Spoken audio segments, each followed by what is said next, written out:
বন্ধুরা, আজ আমার শ্রী শ্রী ভাগবত গীতার ১০ম অধ্যায়ের ১০ম দিন আমি পড়ছি, আপনারা শুনুন।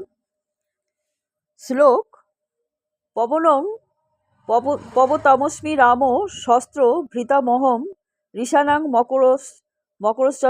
মকরশ্চ অস্মি স্রোতসামস্মি জাহ্নবী। শ্রী প্রভুপাদের গীতার গান। বেগবান মধ্যে আমি হই সে পবন, শস্ত্রধারী মধ্যে সে আমি পরশুরাম, জলচর মধ্যে আমি হয়েছি মকর, জাহ্নবী আমার নাম, মধ্যে নদী বর।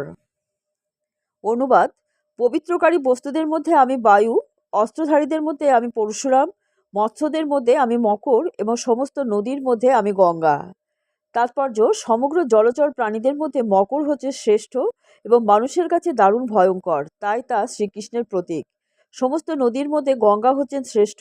শস্ত্রধারীদের মধ্যে ভগবানের অবতার পরশুরাম হচ্ছেন সর্বশ্রেষ্ঠ। শ্লোক: স্বর্গানাম অদি অনন্তশ্চ মধ্যং চৈবাহমর্জুন অধ্যাত্ম বিদ্যানাং বাদ প্রবোদাতং মহম। শ্রীল প্রভুপাদের গীতার গান। যত সৃষ্ট বস্তু তার আদি মধ্য অন্ত, হে অর্জুন দেখো মোর ঐশ্বর্য অনন্ত, যত বিদ্যা হয় তার মধ্যে আত্মজ্ঞান, আমি সে সিদ্ধান্ত মধ্যে যত বাদিগণ। অনুবাদ: হে অর্জুন, সমস্ত সৃষ্ট বস্তুর মধ্যে আমি আদি, অনন্ত এবং মধ্য। সমস্ত বিদ্যার মধ্যে আমি আধ্যাত্ম বিদ্যা এবং তার্কিকদের বাদ, জল্প ও বিতণ্ডার মধ্যে আমি সিদ্ধান্তবাদ।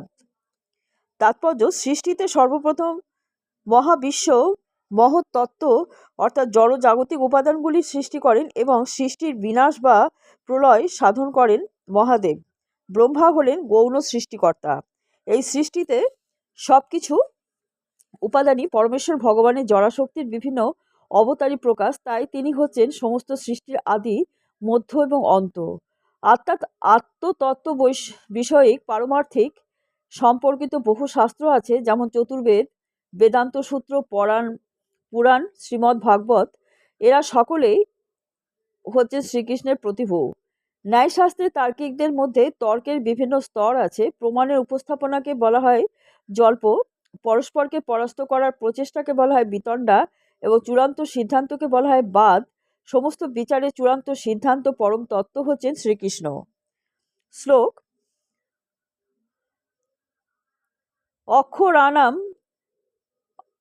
অক্ষরানাম অকার অস্মি দ্বন্দ্ব সামাসিকস্য চ অহমেবাক্ষয় কালো ধাতাহং বিশ্বত মুখ।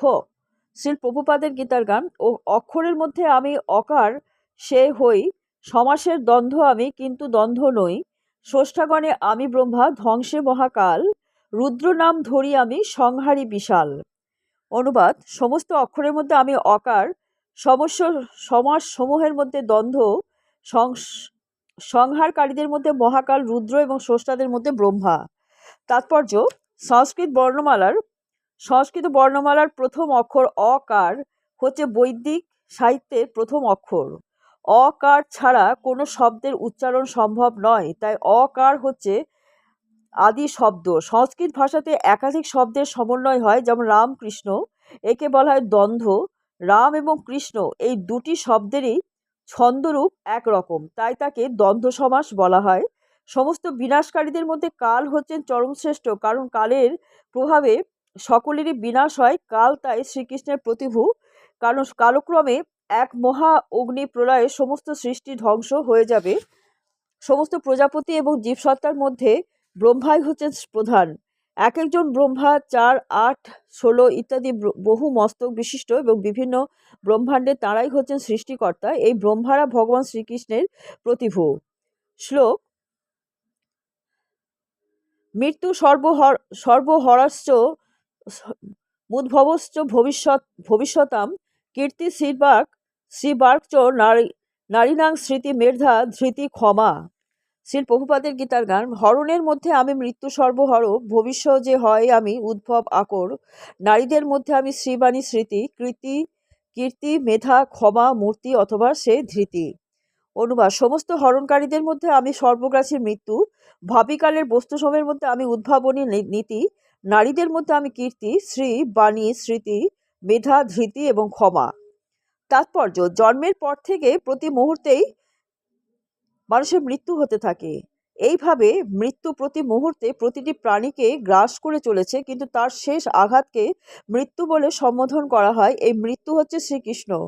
প্রতিটি প্রাণীকে 6টি মুখ্য পরিবর্তনের মধ্যে দিয়ে যেতে হয়। তাদের জন্ম হয়, তাদের বৃদ্ধি হয়, কিছু কালের জন্য তারা স্থায়ী হয়, তারা প্রজনন করে, তাদের হ্রাস হয় এবং অবশেষে তাদের বিনাশ হয়। এই সমস্ত পরিবর্তনের মধ্যে প্রথম হচ্ছে গর্ভের থেকে উদ্ভব এবং তা হচ্ছে শ্রীকৃষ্ণেরই শক্তি।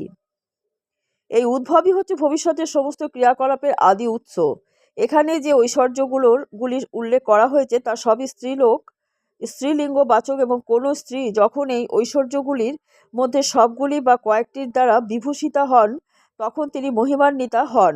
সংস্কৃত হচ্ছে সম্যক পূর্ণাঙ্গ শ্রেষ্ঠ ভাষা, তাই তা অতি মহিমান্বিত। কোনো কিছু পাঠ করার পরে কেউ যখন তা মনে রাখতে পারে, সেই বিশেষ গুণকে বলা হয় স্মৃতি। ভিন্ন ভিন্ন বিষয়ে অসংখ্য বই পড়ার কোনো প্রয়োজন নেই। যথার্থভাবে কয়েকটি জিনিস মনে রেখে তাদের যথাযথভাবে উদ্ধৃত করার ক্ষমতা হচ্ছে একটা বিশেষ গুণ। শ্লোক: বৃহৎসাম তথা সামনাং গায়ত্রী ছন্দ সামোহম মাসানাং মার্গ শীর্ষহ মৃত্যুনাং কুসুমাকর। শ্রীল প্রভুপাদের গীতার গান। সামবেদ মধ্যে আমি বৃহৎ সে সাম, ছন্দ যত তার মধ্যে গায়ত্রী সে নাম, মাস গণে আমি হই সে অগ্রায়ণ, বসন্ত নাম মোর মধ্য ঋতুগণ। অনুবাদ: আমি সামবেদের মধ্যে বৃহৎ সাম, সমস্ত ছন্দের মধ্যে গায়ত্রী, মাসসমূহের মধ্যে অগ্রহায়ণ এবং ঋতুদের মধ্যে পুষ্প সমারোহময় বসন্ত। বন্ধুরা, আজকে এই পর্যন্ত। আগামীকাল আপনাদের আবার পড়ে শোনাবো।